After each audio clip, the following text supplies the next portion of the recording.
This is Sean, 19 years old. Actually just turned 20 on April the 26th. Sean is a fairly normal guy, kind of a big guy, an athlete, 6'4", 200 pounds. At Trinity College, he was in 11th grade the only starting player on the football team. They won the league championship that year. Sean's in the very center in the bottom row. This is when North Toronto won the Ontario Winter Games gold medal for midget hockey in Cornwall. He was a junior A hockey player. Sean has a couple of dogs. This is Toby. The kinder, gentler side of Sean was always around, always filled with smiles. You get a sense, I think, and most of you will understand this, that when we're talking about kids who are 18 or 19 years of age, 14, 15, everyone in that age group thinks they're invincible. And if there was anyone who had a proper claim to that kind of thing, was a big, healthy, strapping guy like this. On November 18th, 1994, this is what happened to Sean. The lights went out. He was pouring a chemical from a vat that didn't have a label on it, pouring a thing just from a big drum into a small can, no labels on it to indicate it was hazardous material, static electricity from a spark just by touching the drum set off a huge explosion. Sean was engulfed in flames, burns to 95% of his body, the worst burns case Wellesley Burns Unit said they'd ever had.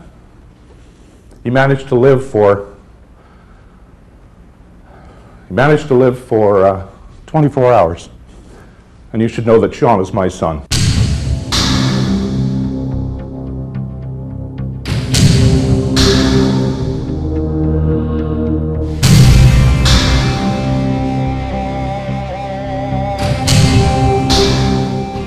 You may have already heard Mr. Paul Kells on radio or TV describe the tragic events about the death of his son, Sean. And as you've just seen in those family pictures, Sean was a pretty energetic teenager, someone who loved life, who wanted to find his own place in the world, and who was willing to work hard for it. That's what makes his death so difficult to accept. He went to work at a place where there had never been a serious incident before, and he just did the job he was told to do.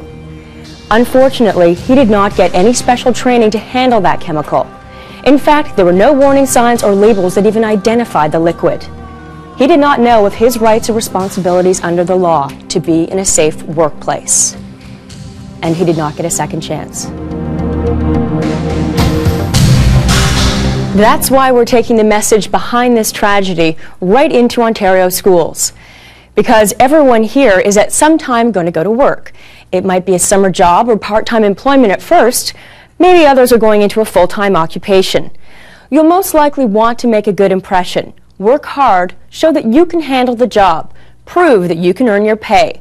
And the furthest thing from your mind is any thought about getting hurt or injured on the job. Well, we're here to get that straight. To remind you that a potential injury, even a fatality, can occur in any workplace. While working at a factory, 21-year-old David Beccaria went to clean out a paint mixer. He accidentally triggered a button and got his arm caught in the machine. This resulted in an amputation, and both his legs were broken. It was preventable if there was guards on the machine, and I shut off main power before I started cleaning that machine. When he fell down the stairs at work, Mike Leipshire thought he just sprained an ankle. He continued working until the end of his shift. The end result was serious internal injuries and over 2 years confined to a wheelchair.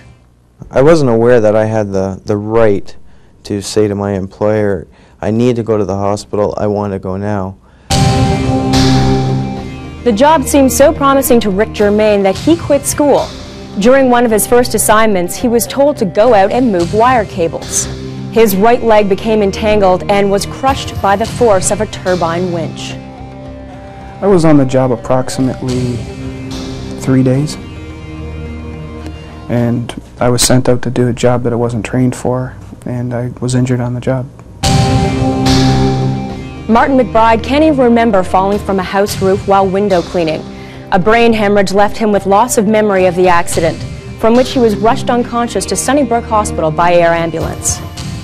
When I hear about other workers on the job, I'm basically feel pretty sad because I know a lot more cases are a lot serious than I am, and through the media and through friends and whatnot, you hear some really serious accidents happening to young people that should never have happened at all.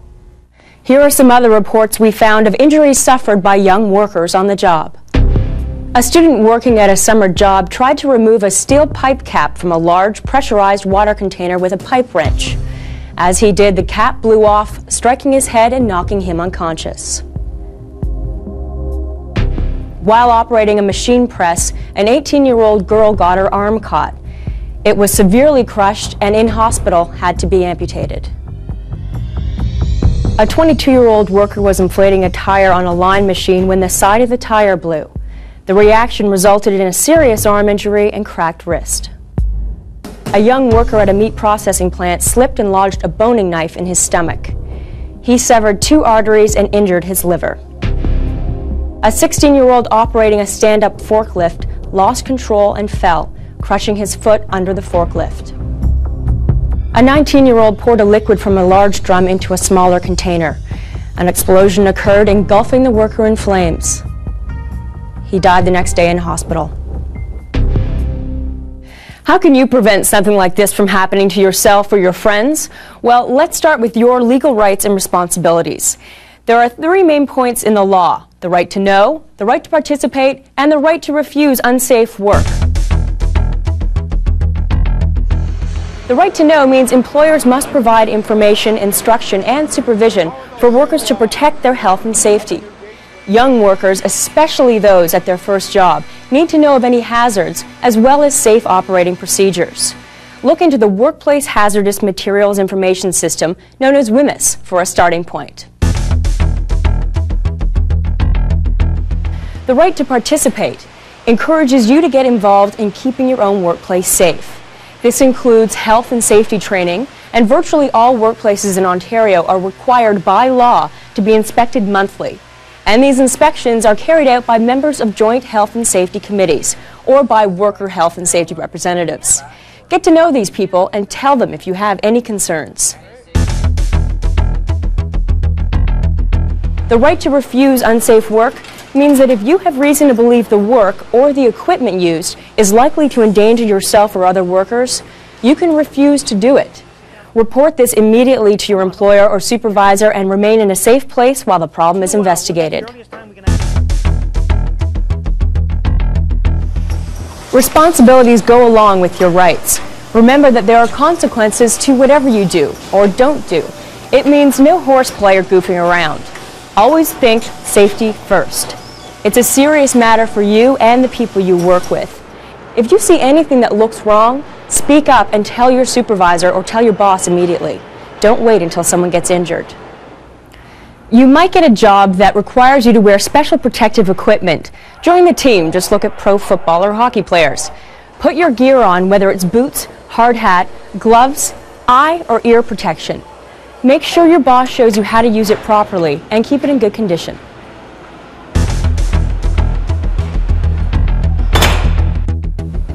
Over 750,000 persons between the ages of 15 and 24 are working in Ontario, and every day more are starting at their first job.